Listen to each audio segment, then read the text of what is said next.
is here. You almost seem speechless. Watch Investigate TV from the station that's on your side.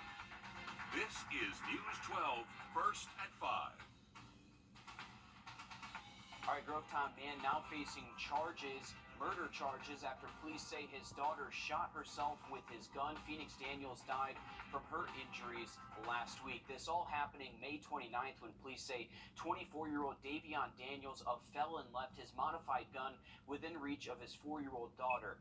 This is far from the first time guns have taken a life in the CSRA just this year.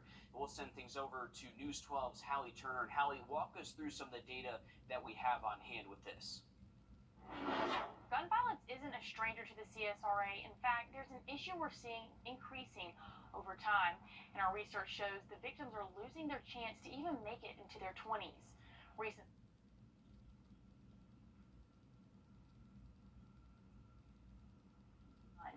Here in the CSRA, last year, 35 people were killed by guns. 10 of them were children younger than 17. In 2023, we've seen 18 homicides so far by guns. 4 of them were children, and the most recent to lose her life was 4-year-old Phoenix Daniels, who police say was picked up her father's gun that was lying on the floor.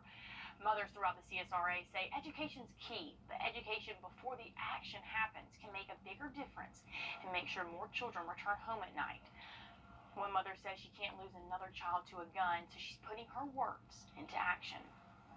Grieving and depression is a mental challenge every day.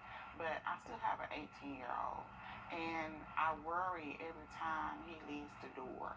And we want to continue to talk to them because it's hurting the family, the friends, and our kids are being killed, by the hands of guns. And it's just senseless, and it's happening more and more. And coming up all new tonight on News 12 at 6 o'clock, we dive deeper into one gun prevention group offering classes here in the CSRA on gun safety prevention and how you can get involved. Okay, thanks for that update there, Hallie. Certainly a sad situation happening in our community. And we'll toss things over to First Alert Chief Meteorologist Riley Hale with a look at our weather. Riley, a very, very interesting afternoon for us. We're seeing rain come down sideways all over the place. I know, very heavy rain out there. We'll take a look at our First Alert radar network. You can see a lot of the CSRA is starting to tap into these showers and thunderstorms that have really been starting to blossom over the last several hours. This has really been driven by a complex of storms that was near Atlanta around 2 o'clock this afternoon. It moved towards the east and now approaching us and started to really ramp up that thunderstorm coverage. Heavy rain, lightning, possibly some brief strong wind gusts with these storms. Maybe even some small hail is going to be the main concern. But right now we've been looking at a strong thunderstorm towards the Clarks Hill Lake. It looks like that lightning activity has gone down some over the lake, but still some moderate to light rainfall there. That heavier thunderstorm activity is now working its way into northern Columbia County, traveling down the Savannah River and getting close to us here in Augusta. And that heavy rain stretches all the way down I-20 and now even south of I-20. We're seeing some new storms form between Sandersville and Highway 1 between Rennes and Louisville. And if you are underneath these storms, those rain rates are definitely over an inch per hour in a few spots. So it can lead to some flooding if you do flood very easily. We're going to continue to track the chance for rain across the region through sunset and potentially even close to midnight tonight. So keep that umbrella close by if you are stepping out. We'll have much more of the rest of the week's forecast in just a bit. Let's get a quick update on your First Alert traffic. And now, First Alert traffic.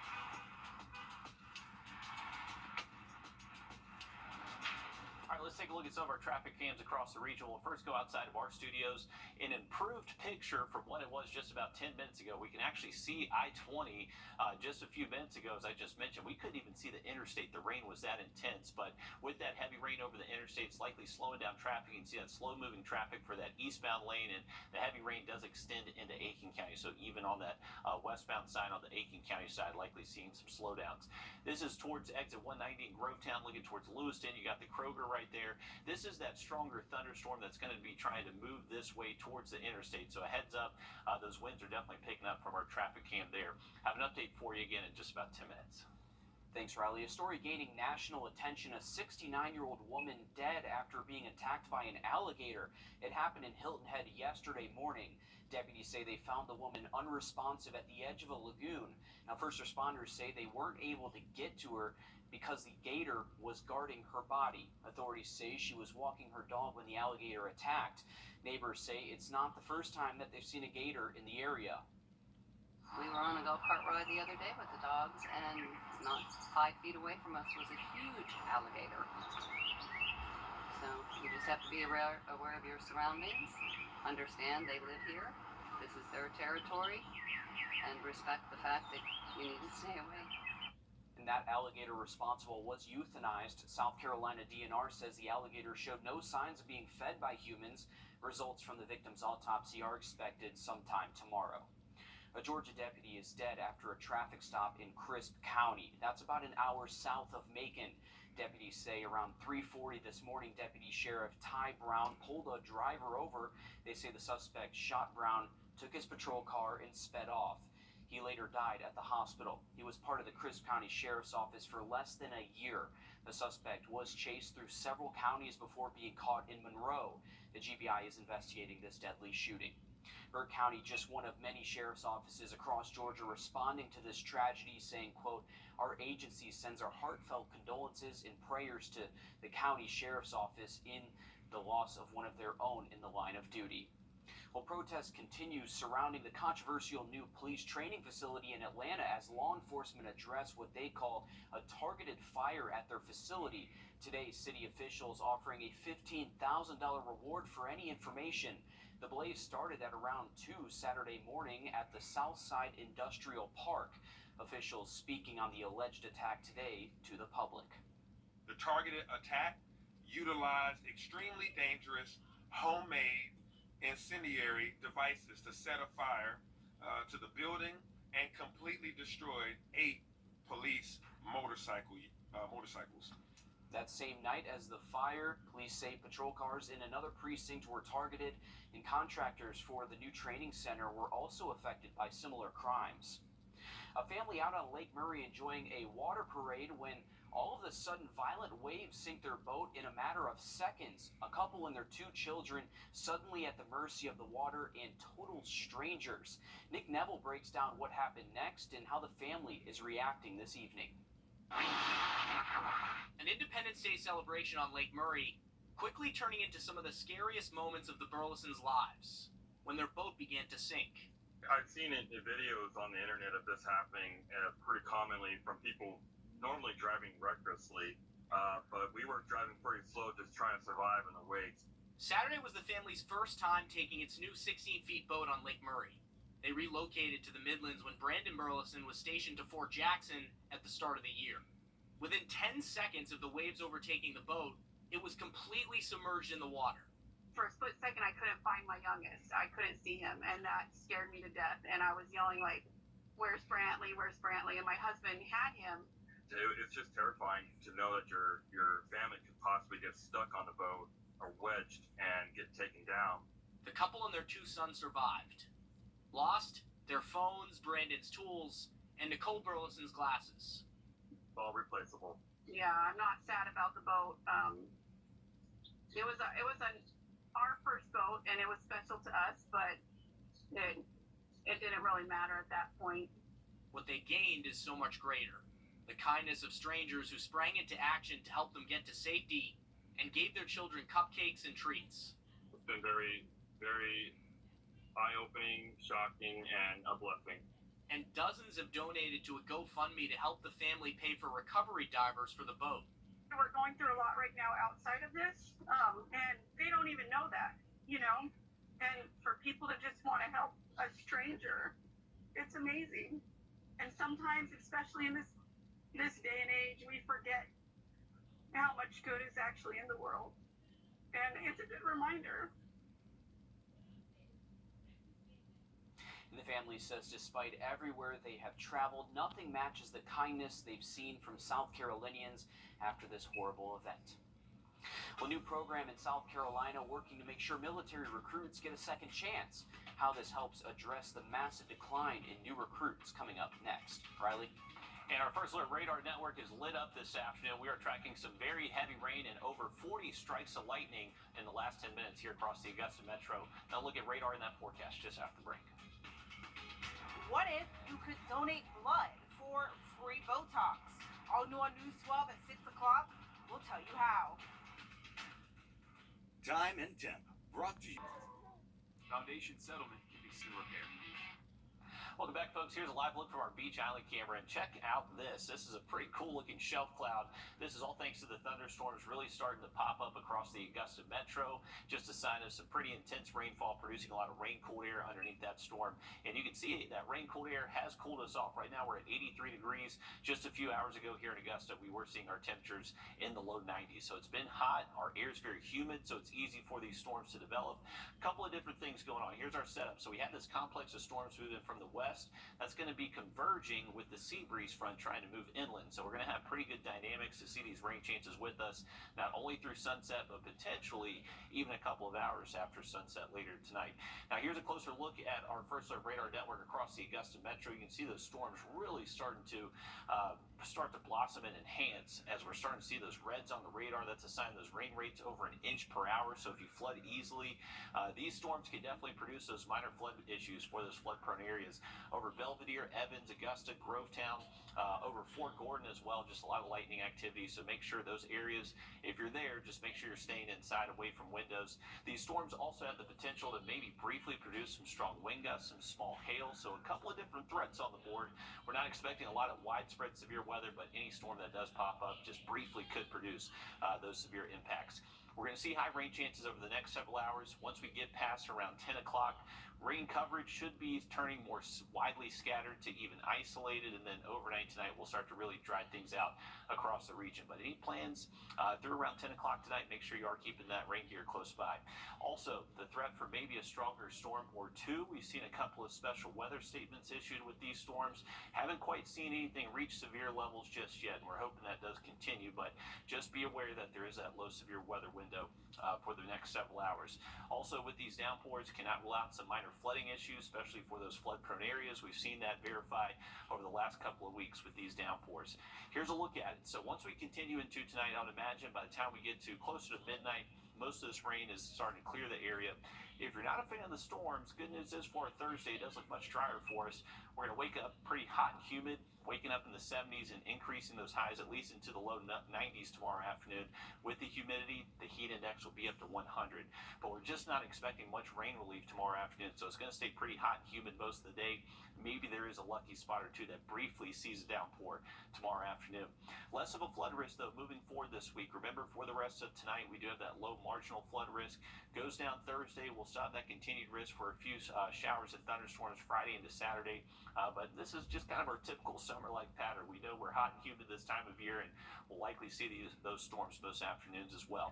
But a little bit different setup tomorrow. For Thursday, remember, just not going to have much of a lifting mechanism to kind of produce those storms in the afternoon. So mostly dry on Thursday. As we head to Friday, though, that's where we're bringing our next front from the northwest. So that front driving south and east, that's going to help just kind of pop these storms up. So for Friday afternoon, Friday evening, definitely have those umbrellas close by for any evening plans. I believe we got the Green Jackets in town the rest of this week into this weekend. Just a heads up if you're heading to those games, could see a few raindrops. Temperatures are going to stay hot, folks. We're going to be seasonal mid-90s through the weekend and staying with the 90s even into early next week. Thanks, Riley. The U.S. military is struggling to meet its recruiting goals, so the Army is taking a new approach to make sure no one is left behind. David Martin shows us the boot camp of Second Chances. Lower your heels down to the ground. The recruits are up before dawn at Fort Jackson, South Carolina. Over the top of the elbow and kind of pull with the right arm. But this is not your father's boot camp. Instructors are acting more like personal trainers than drill sergeants. Put it in that meaty portion, all right? And Staff Sergeant Ben Thomas says that's on purpose. Yes, we are treating them a little differently. We also want to instill some of the discipline in them by not necessarily by yelling or screaming at them. Ready, stretch!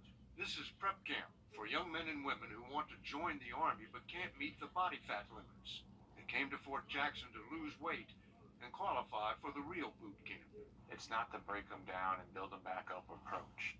Lieutenant Colonel Dan Hayes is in charge. We're meeting them halfway to help them achieve the standard, to give them the opportunity to serve alongside of us. The Army started the boot camp last fall because of a drastic 25% shortage in recruits. due in part to the fact that most young people do not meet the basic physical and mental qualifications to serve. We got 17 and 2 over 7. At Fort Jackson, there are also classes for those who did poorly on the written exam. Did you study all this stuff in high school? I did, but I don't remember any of it from high school. Like others in this class, Kelly France's final years in high school were spent learning remotely because of COVID. It's a lot harder with the teacher in front of you instead of doing it on a computer. So far, 7,600 have graduated from prep camp to boot camp. That alone won't solve the Army's recruiting problem, but for these young men and women, it's a chance to serve. Well, young adults are perceived to be more tech savvy because they grew up with the internet. But next, why more are falling for scams in ways that they can protect themselves. Coming up. First Alert Radar Infinity. It's Dodge season in Waynesboro. Choose the exact vehicle you want, and we'll deliver it within 500 miles. Challengers and Chargers discounted up to $5,000. Shop GoodToGoWaynesboro.com to save time and money. After a long day's... Sometimes you just need a little more space in your home. You can't always get it, but with the right furniture, you can get more out of the space you do have. It's easy at Rooms to Go. Fashionable, functional furniture that helps you do more for less. So turn any room into a guest room. Turn a small space into something more. Turn a spare room into your favorite room. And transform your home into exactly what you need. I'm Julianne Huff, and this is what's possible at Rooms to Go. It's Ram season. For a limited time in Waynesboro, save up to $10,000 on Ram 2500 diesels. Shop GoodToGoWaynesboro.com to save time and money. GoodToGoWaynesboro.com. According to the Better Business Bureau, people between the ages of 18 and 24 are now reporting a higher median loss to scammers. According to the Better Business Bureau, people between the ages of 18 and 24 are now reporting a higher median loss to scammers. Oh, 9999999.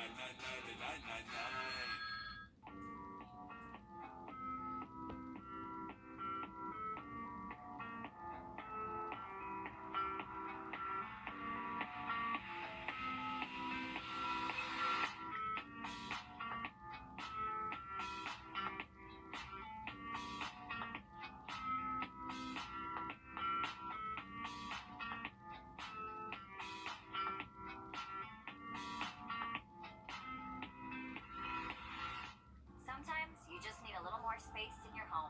You can't always get it, but with the right furniture, you can get more out of the space you do have. It's easy at Rooms to Go. Fashionable, functional furniture that helps you do more for less. So turn any room into a guest room. Turn a small space into something more. Turn a spare room into your favorite room. And transform your home into exactly what you need. I'm Julianne Huff, and this is what's possible at Rooms to Go. It's Ram season. For a limited time in Waynesboro, save up to $10,000 on Ram 2500 diesels.